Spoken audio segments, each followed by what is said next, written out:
भक्ति में सबसे ज्यादा आवश्यक तत्व क्या है? उत्साह। अच्छा, केवल भक्ति में ही नहीं, हर वस्तु में। आप यदि पढ़ाई करते हैं, अगर आप बालक हैं, पढ़ते हैं, थोड़ा बेस कम कर दो, तो उसमें भी उत्साह नहीं है तो आप जो भी कुछ पढ़ रहे हैं उसमें उपलब्धि प्राप्त नहीं कर पाएंगे। आप रसोई घर में कुछ प्रसाद बना रहे हैं, उत्साह नहीं है तो जो भी सामग्री बना रहे हो वो अच्छी बनेगी, ये आवश्यक नहीं। ऐसे ही भक्ति मार्ग में कितने घंटे जप होता है ये आवश्यक नहीं है। आप कितने बजे उठते हैं ये आवश्यक। इसका मतलब ये नहीं कि लेट उठें या अपना नियम क्रम तोड़ दें, इन सबकी आवश्यकता है, पर कब? जब उत्साह। और एक और बात, उत्साह जब चित्त में आएगा अपने आप सुबह जल्दी उठने लगोगे। उत्साह जब चित्त में आएगा अपने आप नाम जप बढ़ाने लगोगे। उत्साह जब चित्त में आएगा अपने आप स्वरूप धारण करने लगोगे। उत्साह जब चित्त में आएगा तो अपने आप कथा के प्रति रुचि, धाम के प्रति रुचि, नाम के प्रति रुचि, नामी के प्रति रुचि, वैष्णवों की सेवा के प्रति रुचि। रुचि वर्धन करता है उत्साह, और भक्ति में वो सबसे ज्यादा आवश्यक है। व्यक्ति कई बार नियम पालन पर ध्यान ज्यादा देता है, क्रम पूरा करने पर ध्यान ज्यादा देता है, गुरु आज्ञा, वैष्णव आज्ञा, संत आज्ञाओं को पालन करने पर ज्यादा ध्यान देता है, उत्साह कहीं कहीं छूट जाता है। इसीलिए इतना समय लगता है भगवत दर्शन और भगवत आराधन और भगवत साक्षात्कार में। इसलिए उत्साह पहले आवश्यक है। और उत्साह कब बढ़ेगा? जब उस वस्तु की तड़प आपके चित्त में होगी। प्यास लगी, पानी पीना है, तो पानी पीने के प्रति आपका उत्साह, जब तड़प बढ़ी तो उत्साह कैसा हो गया? अब आपका नियम है कि आप कोसा पानी पीते हैं तो ही प्यास बुझती है, कई लोग ठंडा पानी पीते हैं तो ही प्यास बुझती है, कई सामान्य पीते हैं तो ही प्यास बुझती है, कई लोग इलायची डाल के पीते हैं, कई लोग केसर डाल के पीते हैं, कई चांदी के पात्र में पीते हैं, कई डिस्पोजल में पीते हैं, सबकी अपनी अपनी रुचि। पर जब उत्साह बढ़ जाता है तो पानी चाहिए चाहे जैसे मिले। भूख लगी है तो रोटी चाहिए चाहे जैसी सब्जी हो, नमक से खिला दो लेकिन दे दो। ठीक वैसे ही जब तक उत्साह भगवत प्राप्ति का चित्त में नहीं होगा, हम जितने भक्तों के चरित्र सुनते हैं सब उत्साहित हैं भगवत दर्शन के लिए, हम अभी उतने उत्साहित नहीं। और उत्साह का मतलब यह भी नहीं होता कि हमारी वजह से कितने परेशान हो गए, माता पिता परेशान, बहनें परेशान, परिवार परेशान, अरे भैया याने तो नाक में दम कर रखो है, वृंदावन जानो है, वृंदावन जानो है, ऐसा नहीं। उत्साह केवल अपने चित्त को अनुभव हो, और फिर परिस्थिति यदि अनुकूल नहीं है तो सबको परेशान नहीं करे, बस चित्त में बैठे बैठे रोता रहे। ठाकुर मीराबाई अपने जन्म से कितने वर्षों तक वृंदावन नहीं जा पाई। विवाह हो गया, विवाह होने के बाद जिनसे विवाह हुआ वो पधार गए, उसके बाद राणा ने कितना कुछ किया, उसके बाद लौट करके फिर से मेड़ता आ गई, और फिर कहीं जाकर के लंबे समय बाद तब वृंदावन की प्राप्ति हुई। इस बीच में मीराबाई विचलित हो गई हो, सबको परेशान कर दिया हो वृंदावन जाने के लिए ना।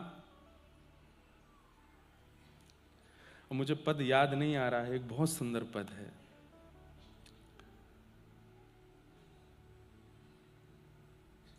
मीराबाई जो वृंदावन जाने वाले होते थे उनको प्रणाम करती थी, और प्रणाम करते हुए कहती थी कि बस उस रज को प्रणाम कर लेना, उस भूमि को प्रणाम कर लेना, उस दिशा को प्रणाम कर लेना जिस दिशा में वृंदावन है। प्रतीक्षा की है।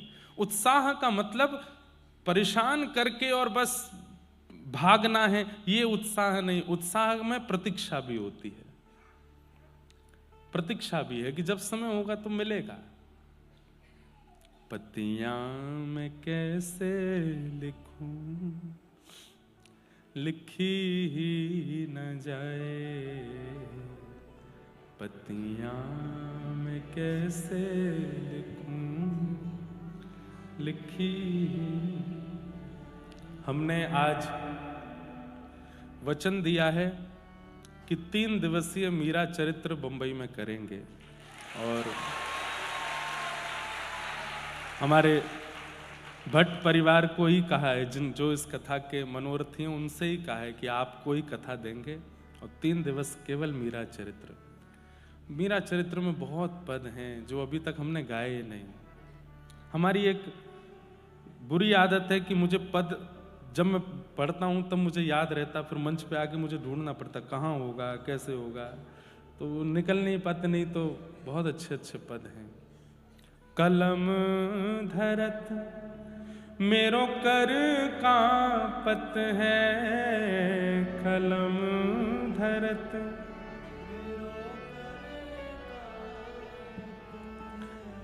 कलम धरत मेरो कर कांपत है, कलम धरत नैन रहे हैं झराए, नैन रहे हैं झराए, पतिया मैं कैसे लिखूं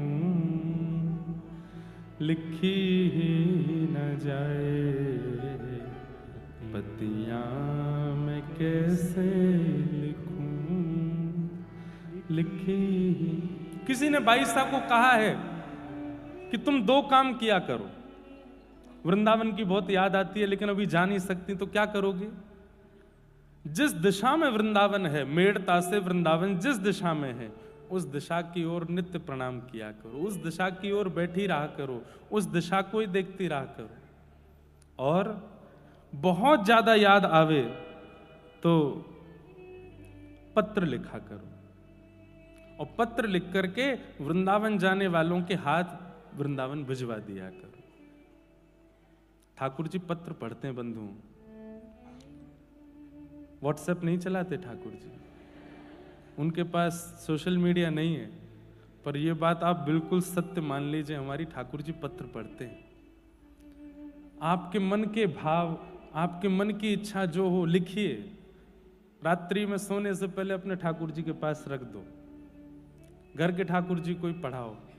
और इच्छा है कि नहीं धाम के ठाकुर जी को भेजना है, वैसे तो भेद नहीं मानना चाहिए, अपने लाला धाम के लाला एक ही हैं, और धाम के लाला ही हमारे संग बैठे हैं, पर धाम की भी तो याद आती कभी कभी, तो क्या करें? कोई धाम जा रहा हो, मिल जाए तो अच्छा, नहीं मिले तो अपने घर के ठाकुर जी को रात्रि पत्र दे दो, जिद शिकायत करके नहीं, बस दर दो चुपचाप, बोले आप पढ़ लेना। पत्र की अवधि को 24 घंटे होने दीजिएगा, कोई संकेत ठाकुर जी ही दे देंगे, कोई संकेत ठाकुर जी से ही मिलेगा। या तो धाम आप पहुंच जाओगे, नहीं तो धाम आपके पास आ जाएगा, कुछ ना कुछ तो संकेत क्रिया ठाकुर जी करेंगे।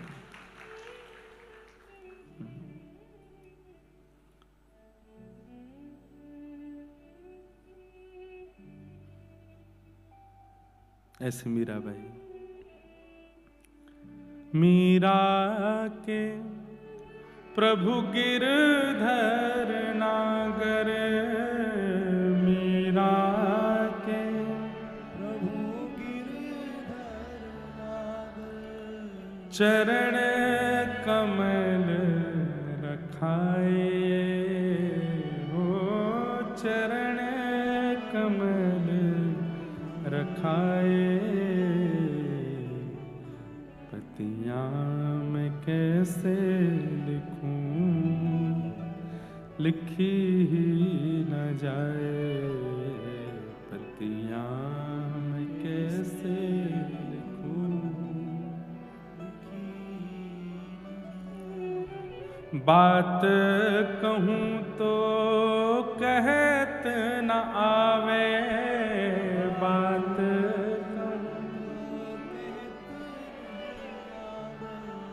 क्यों जियरा रयो है डराए, हो जियरा रयो है। बाईसा की स्थिति देखो, वृंदावन जा नहीं सकती, पत्र में कुछ लिख नहीं पा रही हैं, कह कुछ पा नहीं रही हैं। बंधुओं, प्रेम की जब हृदय में ज्वार भाटा आता है ना, तो बस मन होता है वो कहीं प्रकट हो, कहीं कह दिया जाए, किसी को सुना दिया जाए, पर बाईसा के सारे द्वार बंद हैं। ना तो जा सकती है, ना लिख सकती है, ना बोल पा रही है। तब उस दिशा की ओर जाने वाले पक्षियों को, उस दिशा की ओर जाने वाली हवा को, उस दिशा की ओर जाने वाले लोगों को ही कह देती हैं, कुछ मत कहिएगा, बस कह देना कि एक मीरा है जो आपको याद करती है, धाम को प्रणाम कर देना मेरी ओर से। विपत हमारी देख तुम चाले, विपत हमारी हो कहियो हरि जो सो जाए, हो कहियो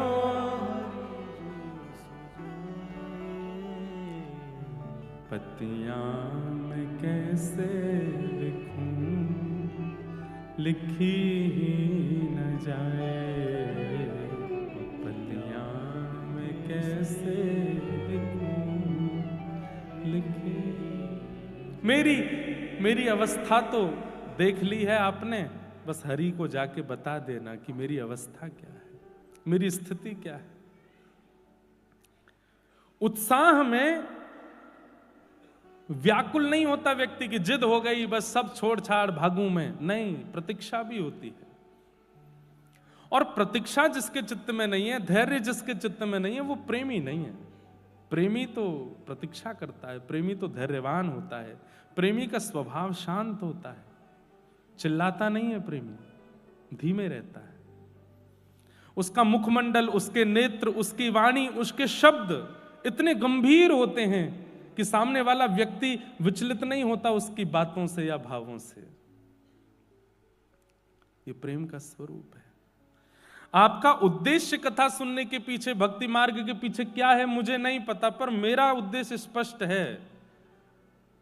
हम ठाकुर जी से ना कुछ मांग रहे हैं, ना ठाकुर जी को मांग रहे हैं, हम खुद को देते हैं और बस प्रेमी बनकर के दे रहे हैं।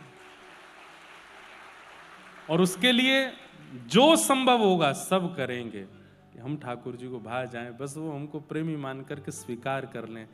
कथा सुनने वालों से भी हमारी यही प्रार्थना, इसी भाव में रहो।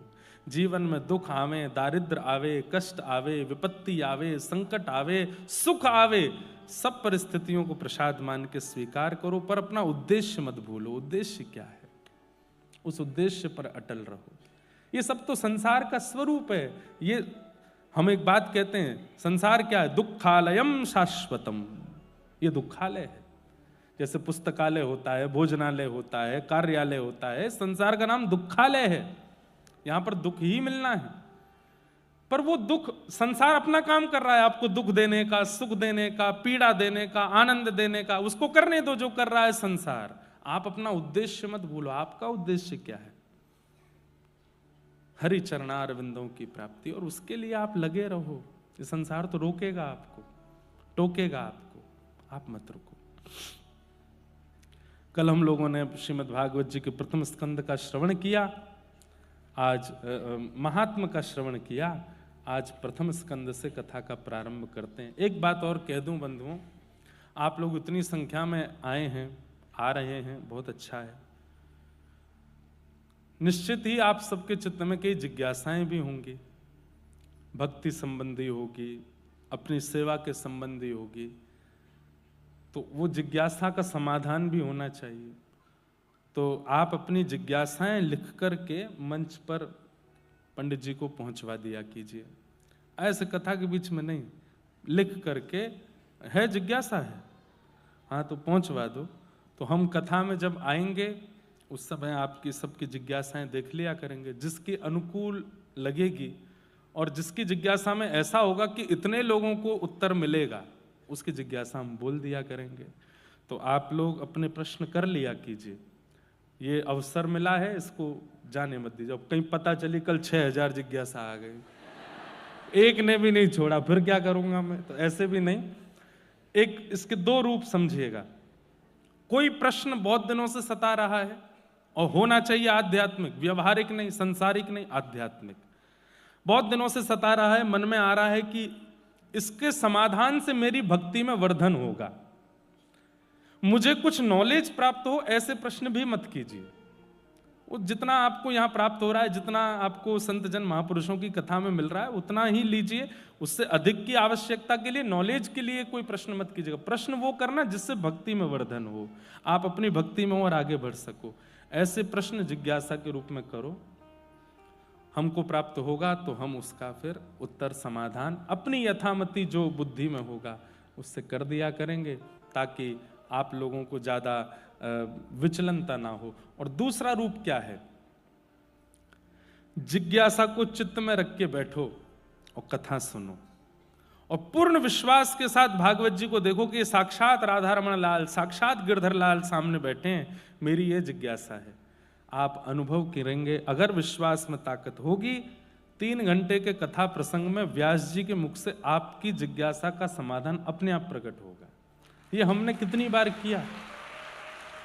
हम अपने पूज्य गुरुदेव भगवान पूज्य पिताजी की जब कथा सुनते थे, अपने गुरुदेव से जब पढ़ते थे, तो बहुत प्रश्न करता था मैं।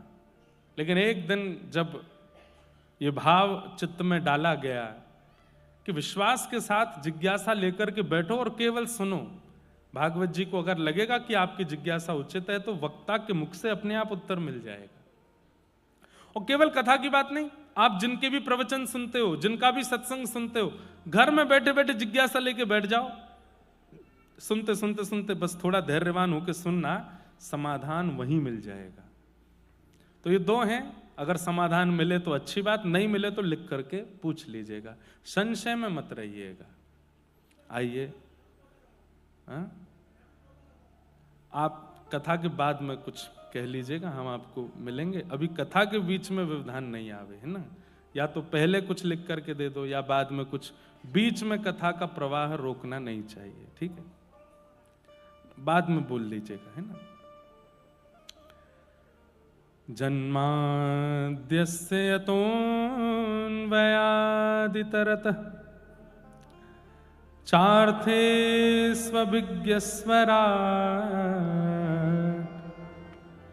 तेने ब्रह्महृदाय आदिकवये मुह्यन्ति यत्सूरयः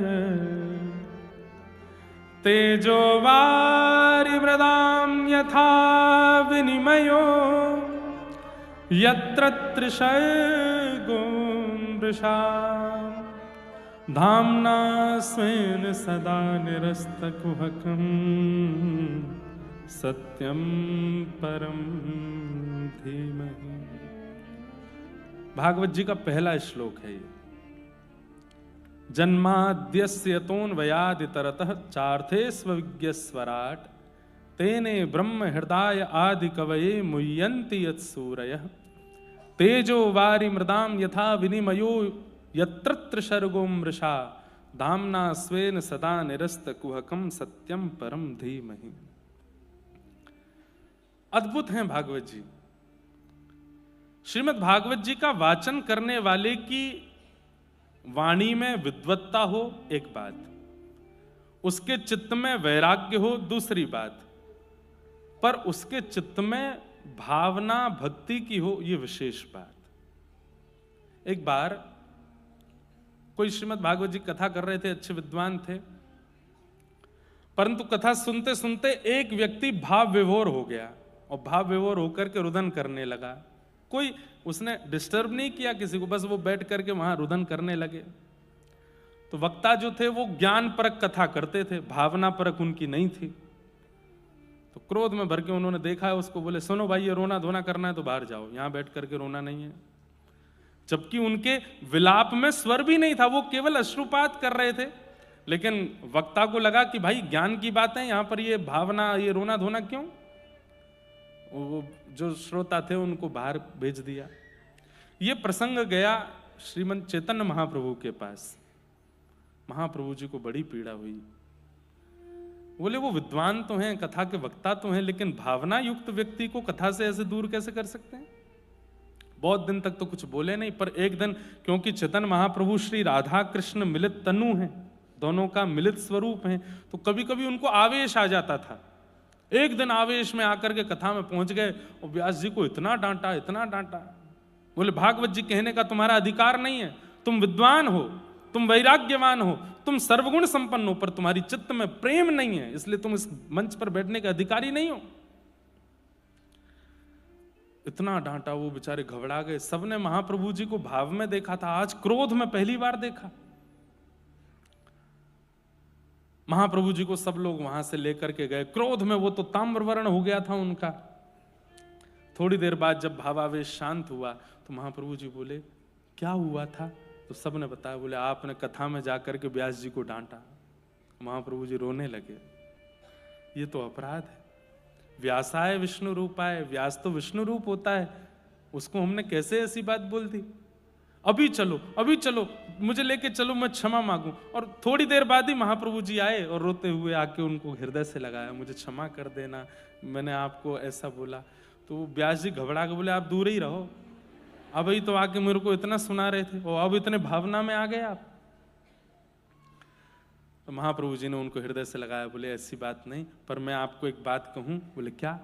अच्छा हुआ कि ये घटना हुई। क्यों? आपसे एक वैष्णव अपराध बन गया था।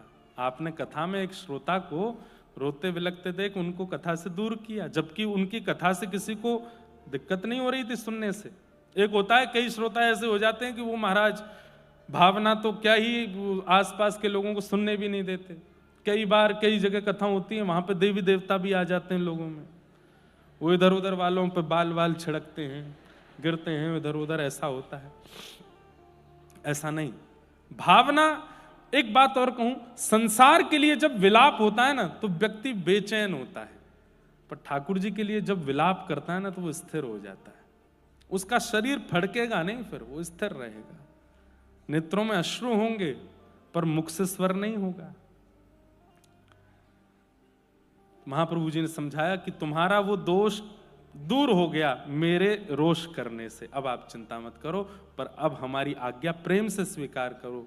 कथा में प्रेम चित्त में धारण करो, भक्ति चित्त में धारण करो, भावना से कथा कहा करो। श्रीमद् भागवत प्रेम का विषय है। कथा सुनने के बाद यदि आपके चित्त में प्रेम प्रकट नहीं हुआ, आप अभी भी दोष देखते हैं, अभी भी दूसरों के अंदर आपको कमियां दिखाई देती हैं, अभी भी ईर्ष्यावान आप बने हुए हैं, तो आपने कथा नहीं सुनी है। कथा सुनने का प्रमाण क्या है? आपके चित्त में प्रेम प्रकट हो जाए। कथा सुनने का प्रमाण क्या है? अब आपके शब्द घट जाएं। पहले बहुत बोलते थे, अब कम बोलते हैं, थोड़ा बोलते हैं, अल्प बोलते हैं, शांत रहने की इच्छा होती है। कथा सुनने का अभिप्राय क्या है? ये सब चित्त में प्रकट होना, सहजता, सरलता, दीनता, निर्मलता, ये सब आपके चित्त में, अगर कथा अनेक सत्संग श्रवण करने के बाद भी ये परिवर्तन आपके चित्त में नहीं आया तो फिर क्या कथा सुनी आपने? जीवे दया नामे रुचि, महाप्रभु जी कहते हैं जीव के प्रति दया और नाम के प्रति रुचि ये बननी चाहिए। कथा सुनने वाला, सत्संग निरंतर करने वाला व्यक्ति ऐसा ही हो जाता है, धैर्यवान, दीनवान, थोड़ा अल्प शब्दावली का प्रयोग करने वाला, परिस्थिति कैसी भी हो एक रस रहने वाला, ज्यादा विचलित ना होने वाला। ये कथा सुनने वाले का स्वरूप होता है।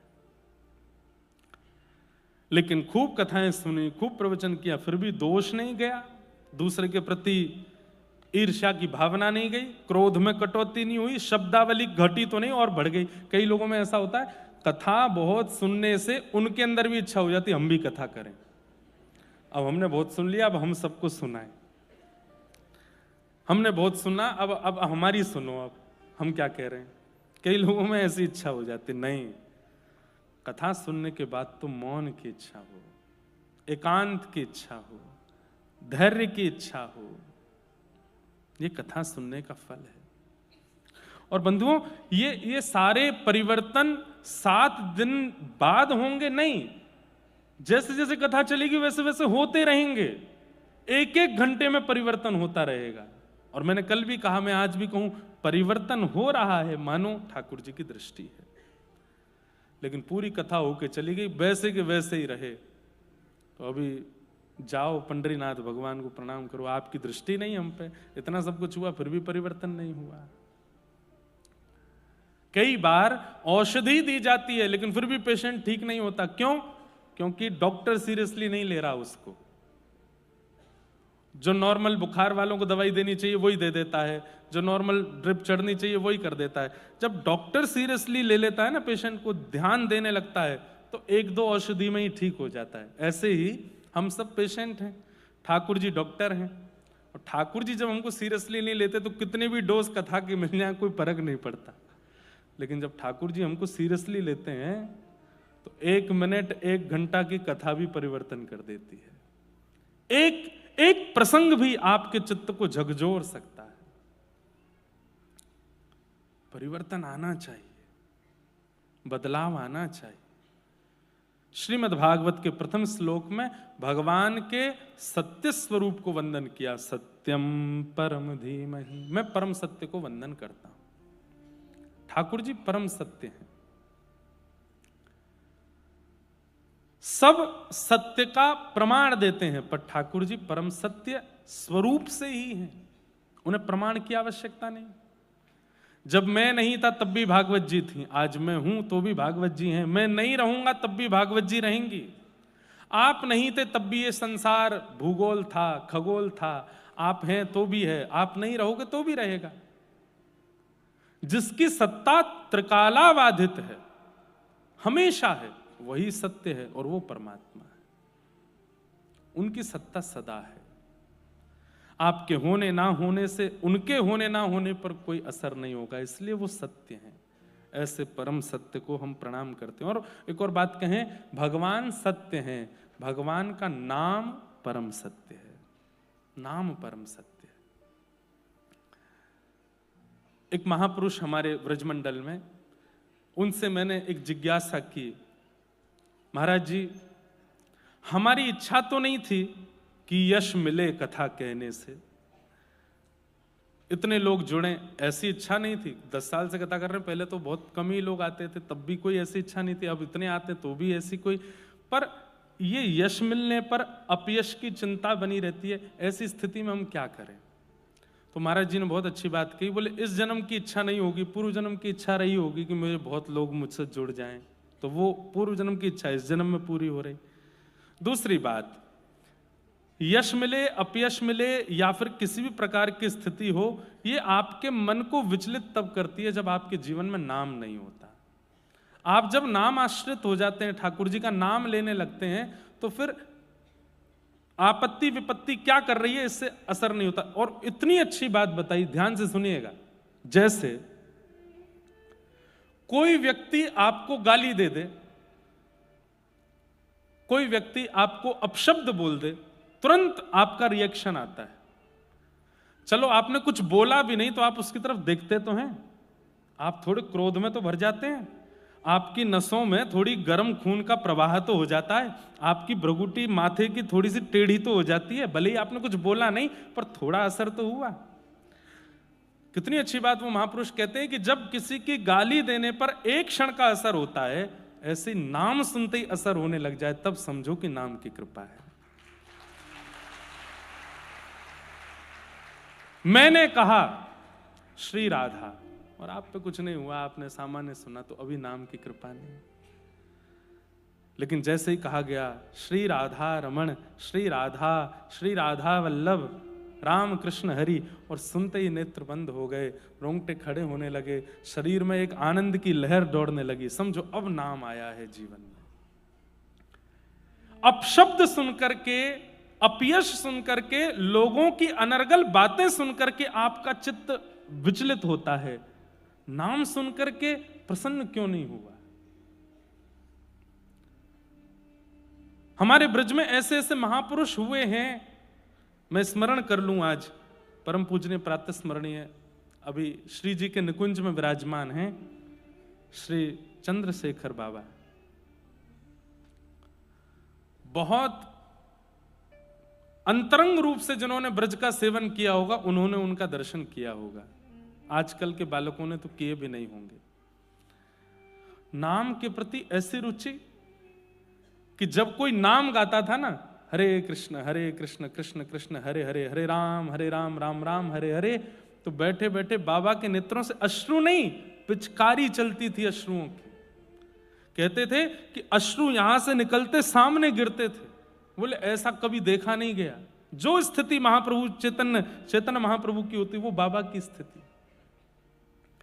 कोई माइक पर कीर्तन कर रहा है, अब माइक पे बोल रहे हैं हरे कृष्ण कृष्ण कृष्ण हरे हरे, तो बोला गया यहां, लेकिन आवाज आ रही है उधर माइक में से, और कोई व्यक्ति निकलता था तो उसको रोक देते, अभी रुक जा, देखो वहां नाम चल रहा है, उसको लांघो मत, नीचे होके जाओ, ऐसे बैठ के जाओ। इतना नाम के प्रति रुचि। हम लोगों की स्थिति बताती है कि हमारे चित्त में क्या है। किसी का अपशब्द हमको विचलित कर देता है, पर नाम हमको प्रसन्न नहीं करता। इससे पता चलता है कि हमारी स्थिति क्या है। स्थिति ऐसी बना लेनी है कि आप मुंबई में रहते हैं, बड़ी बड़ी बिल्डिंग्स हैं यहां पर, और कहीं से आपको नाम सुनाई दे जाए तो आपसे भोजन ना बन पाए, आपसे अपना काम ना हो पाए, आप अपने आप को रोक ना पाए, बस मन हो चलें और जाके एक बार उसको देख हमें जो ये नाम गा रहा है, तब समझो नाम की कृपा है आपके ऊपर, नाम आपके भीतर विराजमान है। पुरानी बात है लेकिन कह देता हूं, कांदीवली में हमारी कथा होती थी, 2-3 साल हुई लगातार। तो वहाँ हम ऐसे फ्लैटों में, जैसे यहाँ तो सब घर तो होते ही कम है, यहाँ तो फ्लैट में ही रहते हैं सब लोग, फ्लैट में रुके थे। तो हमारे सब मित्रगण, सब हमारे ब्राह्मण देवता और हमारे कुछ संगीतज्ञ भी थे साथ में। कथा के बाद रात्रि में आए, मन नहीं लग रहा था भोजन प्रसाद करके, क्या करें, तो हमने कि लाओ ढोलक वोलक निकालो, थोड़ा नाम करते हैं। बैठ के महाराज कीर्तन गाने लगे, मन चल वृंदावन धाम, अभी नहीं गा रहा हूं, रटेंगे राधे राधे नाम, मिलेंगे कुंज बिहारी, ओढ़ के कामर का। अब एक भैया हमारे बिल्कुल ब्रज की तरह नृत्य कर रहे थे, और महाराज ताली बजा बजा करके, और बिल्कुल जैसा ब्रज में नृत्य होता है, और खूब जोर से ढोलकी बजा बजा करके खूब नाच रहे, गा रहे थे। थोड़ी देर बाद हमारा गेट खटखटाया किसी ने, बाहर देखे तो एक व्यक्ति, एक अंकल जी थे, इतना शॉर्ट पहना था उन्होंने घुटने से ऊपर, सफेद बाल उनके, यहाँ नाक पे इधर चश्मा लटका रखा था, ऐसे देख रहे थे, और साथ में पुलिस लेके आए और बोले हमको सुबह 7 बजे जॉब पे जाना है, और ये लोग कहां से अनपढ़ गंवार आ गए हैं यहाँ आकर के, इतना उल्टा सीधा ये नाम की, इन पकड़ो इनको। पता नहीं ये मुंबई है, यहाँ 10 बजे के बाद शोर करना मना है। मैंने कि शोर नहीं हो रहा भैया, ये तो नाम हो रहा। क्या नाम हो रहा? ये शोर है, हम सो नहीं पा रहे, हमारे बच्चे सो नहीं पा रहे। वो तो बेचारे चले गए, पुलिस वाले हमारे उत्तर प्रदेश के ही थे, वो समझा के गए, महाराज जी जहां संकीर्तन को शोर बोल दिया जाए, समझो यही कलयुग है। आप लोग मत करो, आप तो बस आनंद से अंदर ही धीरे धीरे गा लो, बजा लो। अब यहाँ ज्यादा शोर करोगे तो ये, यहाँ तो हम वाद्य हैं, ये जितनी बार हमको फोन करेंगे सोनम हमको आना पड़ेगा, आप अभी धीमे धीमे कर लो। मैं ठीक है भैया। तो ये एक एक्सपीरियंस था कि बताओ, गाली सुनने से विचलित होते हुए लोग देखे, पर नाम सुन के विचलित हो गया कोई, उसको शोर कहकर के पुलिस बुला लाया। ये कलिकाल है भैया। लेकिन हमारी भावना ऐसी, और मैं जानता हूं यहां कितने लोग ऐसे हैं जो कथा के बारे में जैसे पता चला कि कथा हो रही है तो कितना कुछ छोड़ छाड़ के आ रहे होंगे। बच्चे स्कूल से आए, तुम आके बेटा खा लेना, हमने रख दिया है भोजन तुम्हारा। और पति को बोल दिया होगा, पत्नी को बोल दिया होगा, तुम देख लेना, संभाल लेना, 7 दिन की बात है, इस नए साल पे हमको कुछ नहीं चाहिए, बस कथा सुनने दो हमको। तो हमें पता है कई लोग इन विचलनताओं के बीच से आए होंगे, परंतु ये कथा के प्रति जो रुचि है और उसके लिए जो जो आप करके आए हैं, व्यवस्थाएं आदि, जो जो सब व्यवस्था व्यवहार को संभाल के आए हैं, ऐसा ही नाम के प्रति हो जाए। कोई नाम बोल दे, अरे भैया एयरपोर्ट पर, रेलवे स्टेशन पर, बस स्टैंड पर, कहीं पर, आपके ऑफिस में, मॉल्स में दिख जाए किसी के गले में कंठी माला, तो मन हो जाए इससे जाके राधे राधे तो बोल दूं एक बार। कंठी पहन के घूम रहा है, कोई दिख जाए बंबई के सड़कों पर घूमता हुआ, माथे पर उर्दुपुंड लगा है, तो मन हो जाए भले इसका नाम ना पूछें पर एक बार 1-2 मिनट बात तो करें, कहां से आए, ये भी कथा सुनते हैं, हम भी सुनते हैं, ऐसा भाव। नाम आपको उत्सुक कर दे और बस मन हो कि मैं दौड़ूं, जाऊं, सुनूं, इसके बिना रह ना पाऊं।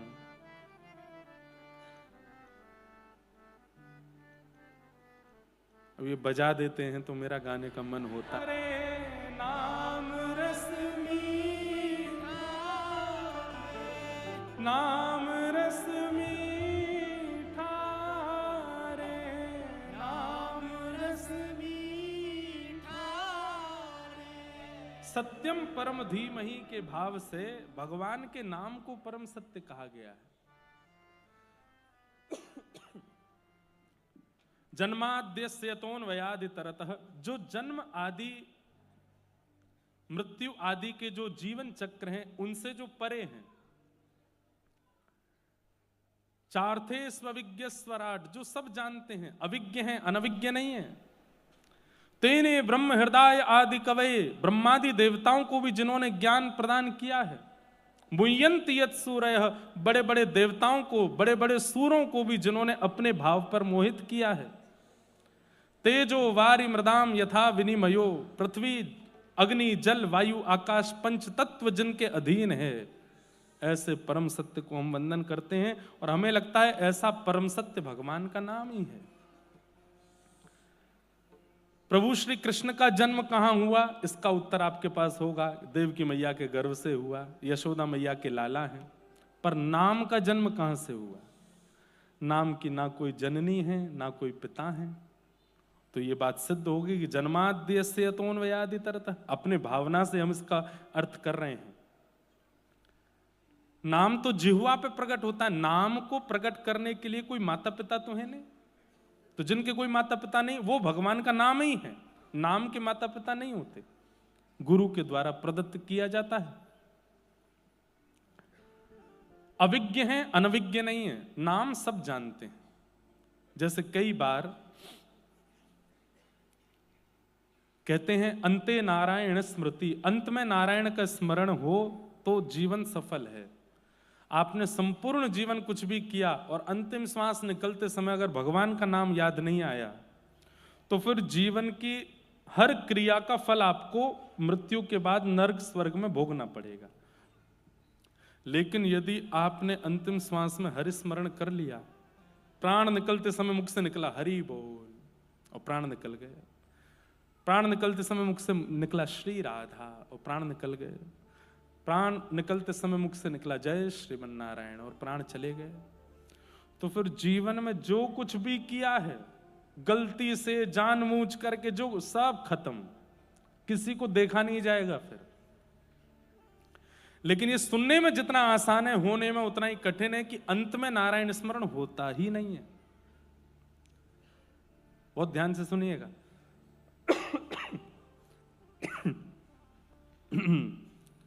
उत्तर भारत का प्रसाद है। हमारे यहाँ तो अगर कथा हो रही होती है अभी ऐसे ऑडिटोरियम में, तो या तो व्यास जी की आवाज सुनाई दे रही होती है या श्रोताओं की खांसी। आप लोगों के यहाँ तो मौसम बढ़िया है, हमारे यहाँ तो बहुत उबड़ खाबड़ चल रहा है, तो माइंड मत करना अगर बीच बीच में हम हो जाएं। क्या बता रहा था मैं? अंते नारायण स्मृति। व्यक्ति जीवन भर कुछ भी कर ले और अंत में नारायण स्मरण करे तो उसके जीवन के किए हुए समस्त दोष भुला दिए जाते, पर अंत में नारायण स्मरण होता ही नहीं। कहते हैं कि व्यक्ति के जब प्राण निकलने की स्थिति आती है उसको अपना पूरा जीवन याद आता है। जो जो आज भी आपको स्मरण में नहीं होगा कि आपने 4 साल की उम्र में क्या किया था, 2 साल की उम्र में, 3 साल की उम्र में आपने क्या किया था, 12 साल की उम्र में घर में क्या हुआ था, अभी आपको याद नहीं होगा। पर मृत्यु काल जब स्वाभाविक मृत्यु आती है तो व्यक्ति को सब याद आता है, अपना पूरा जीवन दिखाई देता है। मेरा जन्म तब हुआ था, पहली स्मृति मेरे को ये है, पिताजी मेरे लिए खिलौना लाए थे, माँ मुझको लेकर के वहाँ गई थी, फिर उसके बाद मेरी बहनें ऐसे प्यार करती थी, फिर मैं स्कूल जाने लगा था, स्कूल में एक टीचर ने मुझे इस बात पे डांटा था, अभी याद नहीं होगा तब याद आएगा। वहाँ पे मेरा ये मित्र था, अरे इस मित्र को तो मैं भूल ही गया, जीवन भर कभी याद नहीं, वो सब याद आएगा।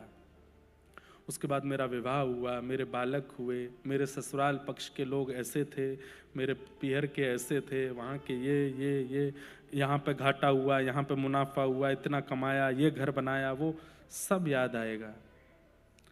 पर यदि आप भक्ति हृदय के व्यक्ति नहीं हैं तो सब याद आएगा, पर ये याद नहीं आएगा कि आपने दादर में कथा सुनी थी, आप कभी, बहुत सीरियस बात कर रहे हैं हम, ये याद नहीं आएगा कि आप वृंदावन गए थे, ये याद नहीं आएगा कि पंढरपुर में आपने सेवा की थी। अंत में हरिस्मरण नहीं होता। और ये आपके कर्म डिसाइड करते हैं कि आपके अंतिम क्षणों में आपको क्या याद दिलाना है।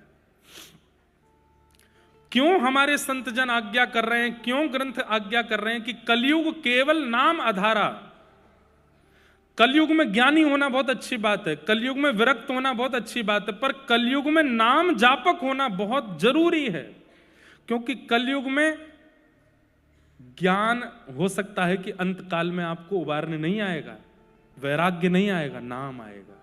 नाम ही, जितना नाम जपेंगे, जितना नाम आपका दिन भर में होगा, वो नाम किस लिए होगा कि आपका जब अंतिम काल आएगा तो आपको और कुछ याद नहीं आएगा, बस यही याद आएगा कि पहली बार मैं वृंदावन कब गया था, गिरिराज जी की परिक्रमा कैसे करी थी, पंडरीनाथ भगवान कैसे दिख रहे थे, राधा रमण जी ने कैसी पोशाक पहनी थी, बिहारी जी में कैसे मनोरथ हुए थे, उस कथा में हमने क्या सुना था, उन महाराज जी ने क्या बोला था, कौन कौन से भक्त मुझे जीवन में मिले हैं, कौन से भक्त मुझे प्रिय हैं।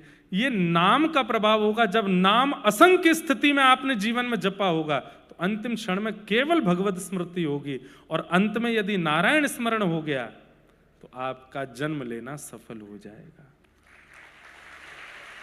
फिर अब पता नहीं बात समझ में कितनों को आई कि नहीं पता नहीं, पर ये बात समझ में आ जाए तो आपका कथा सुनना सफल है। नाम इतना जपिए, इतना जपिए, इतना जपिए कि महाराज लिमिट क्रॉस कर दीजिए। घर वाले भी कहने लगे भाई बस बहुत हो गया। पहले तो पति बोले कि बहुत हो गया, पत्नी बोले बहुत हो गया, फिर उसके बाद धीरे धीरे बच्चे बोलने लग जाए माँ बस भी करो, पूरे दिन तुम नाम ही जपती रहती हो। फिर सास ससुर तक बात पहुंच जाए। भाई देखो, जब किसी व्यक्ति को व्यसन लगता है ना, तो सबसे पहले उसके सबसे पास वाले को पता चलता है, तो वो रोकता है, ए भाई ये सब मत किया कर, ये गलत बात है। लेकिन वो फिर भी व्यसन करता है। फिर बात थोड़ी बाहर चली जाती है, बाहर के 2-4 लोग कहते हैं भाई ये सब मत किया करो, अच्छी बात नहीं है, लेकिन वो फिर भी करता रहता है। फिर बात घर के बड़े बुजुर्गों तक पहुंच जाती है, वो भी रोकते हैं, फिर भी नहीं रोकता, फिर छुप छुप के करता है। और एक समय आती है, मीराबाई कहती हैं अब तो बात फैल गई जाने सब कोई, अब तो बात फैल गई जाने सब कोई। क्या? मेरे तो गिरधर गोपाल, मेरे तो गिरधर गोपाल, दूसरों न कोई, दूसरों न कोई, मेरे तो गिरधर गोपाल। अब तो फैल गई बात। उस दिन मानो हर व्यक्ति टोक जाता है आपको, भाई बस कर, इतना क्यों करता है। तब समझो कि अब नाम शुरू हुआ है। अब जितने संसारी हैं इन सबको पीड़ा हो रही है मेरे नाम जाप से। तब छुप के करो, बैठ के करो, बिना दिखाए करो, करो, लिमिट क्रॉस कर दो नाम जप में। पता चली 2 महीने बाद घर में कलेश हो रहे हैं बंबई में, कौन करवा के गया? महाराज जी करवा के गए। वही कह के गए थे ऐसा नाम करो।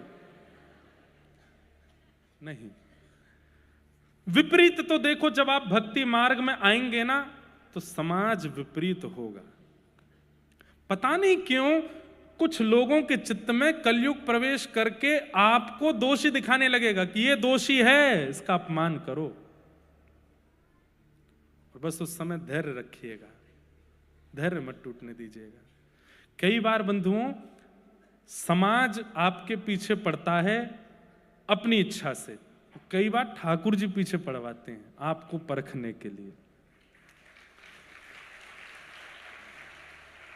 हमारे कल मैं कथा प्रसंग सुना रहा था श्री पुरंदर दास जी का, उनके साथ भी एक लीला करी विट्ठल भगवान ने। ध्यान से सुनना। तो एक बार की बात है, दरबारी पुरंदर दास जी, कल हमने कथा सुनी थी उनके प्रसंग में कि वो महाकंजूस थे, फिर विट्ठल भगवान ने एक लीला करके उनको भक्त बना लिया। जिन्होंने कल नहीं आए थे वो कल की कथा सुन लेना, तो पुरंदर दास जी का चरित्र आ जाएगा स्मरण में। तो जब वो भक्त बन गए, अब तो ऐसा होने लगा कि जैसे ही भक्ति प्रारंभ होती है ना बंधुओं, एक बात बहुत ध्यान से सुनिएगा, जब भक्ति प्रारंभ होती है तो कुछ समय तक अनुभूतियां बहुत होती हैं। जैसे आप घर में ठाकुर जी लेके आओगे, पहले पहले सेवा करना प्रारंभ करोगे, बहुत दिनों तक अच्छी अच्छी अनुभूति होंगी। ओह देखो, ये संकेत कर रहे हैं, ये ऐसा कह रहे हैं, ये ऐसा कर रहे हैं, सब कुछ आपके अनुकूल और आपके बिल्कुल ऐसा लगेगा कि संकेत हो रहा है। पर कुछ समय बाद संकेत होने बंद हो जाएंगे। संकेत होने भी बंद हो सकते हैं, या फिर दूसरा आप कहो कि आप इतनी सेवा कर चुके कि अब आप यूज्ड टू हो गए सेवा के, अब आपको संकेत होते ही नहीं है। रोज 6 बजे सेवा होती थी सुबह प्रारंभ, अब कह रहे ठीक है 7 बज गए, कोई बात नहीं, 8 बज गए, ठीक है घर गई तो ठाकुर जी कर दो। ऐसी स्थिति आने लग जाएगी, संकेत धीरे धीरे कम होंगे। बीच में ये स्थिति सबकी बनती है। बहुत बिरले ही ऐसे होते हैं जिन पर गुरु कृपा या नाम की कृपा होती है, जिनके जीवन में भक्ति में ये थोड़ा आलस्य नहीं आता हो, नहीं तो आ जाता है। तो पुरंदर दास जी जब भक्त बन गए और पंढरपुर सब छोड़ छाड़ के पंढरपुर में आके निवास करने लगे, तो उनका इतना यश हो गया सब जगह कि पुरंदर दास जी अब जब मंदिर में आते थे ना, तो विट्ठल भगवान के श्री अंग से एक दिव्य सुगंधी निकलने लगती थी, और पंडरीनाथ भगवान के मुखमंडल पर एक अलग तेज आ जाता था, और दर्शन करते करते लोग आश्चर्यचकित हो जाते थे। हम तो बहुत देर से देख रहे हैं, अभी तो ऐसे नहीं चमक रहे थे, अचानक से कैसे चमकने लगे? तो पुजारी जी कहते पुरंदर दास आया है। उसको देख के ठाकुर जी चमकते हैं, खुश होते हैं।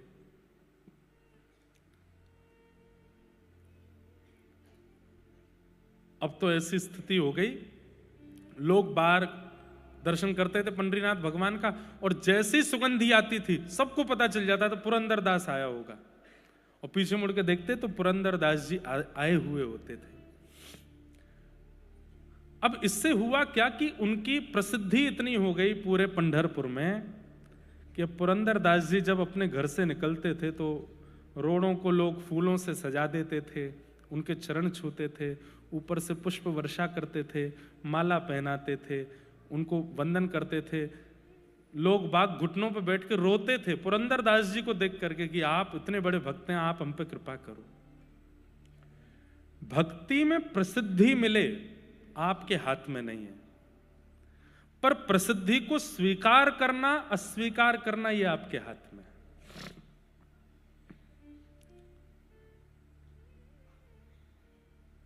कई प्रसंग जरूरी नहीं आपको ही सुनाए जा रहे हो, कई बार मैं खुद को भी सुनाता हूं।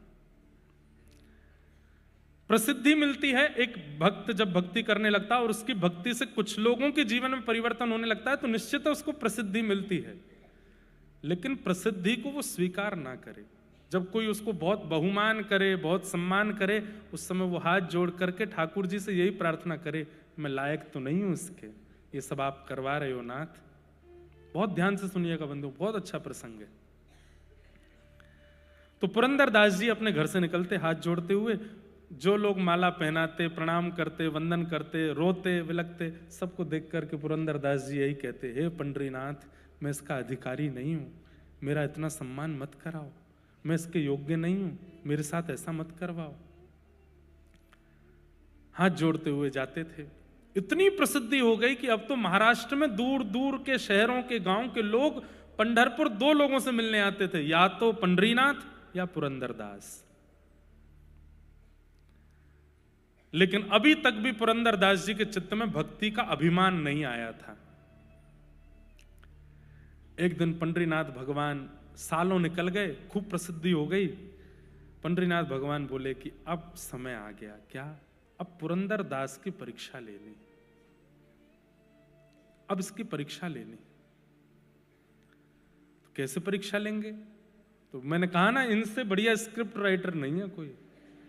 ये ऐसा चक्र घुमाते हैं भैया, आप सोचते रह जाओगे ये क्या हो गया। तो एक वैश्या, एक नगर वैश्या, वो नृत्य करती थी, और जहां वो नृत्य करती थी वहां पर व्यसनी लोग जाते थे उसका नृत्य देखने के लिए।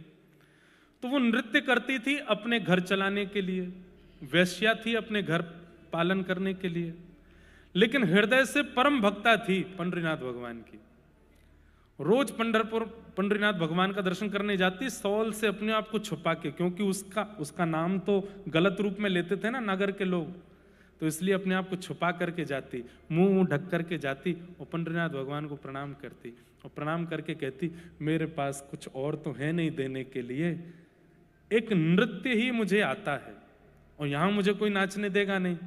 हे नाथ, मेरी भक्ति केवल इतनी है कि मैं रोज सज करके तैयार होकर के नृत्य इसलिए करती हूं कि किसी दिन उन व्यसनियों की भीड़ में आप आओगे मेरा नृत्य देखने और मैं नाचूंगी, आप देखोगे। और रोज पूछती, कब आओगे आप, कब आओगे आप, कब आओगे आप।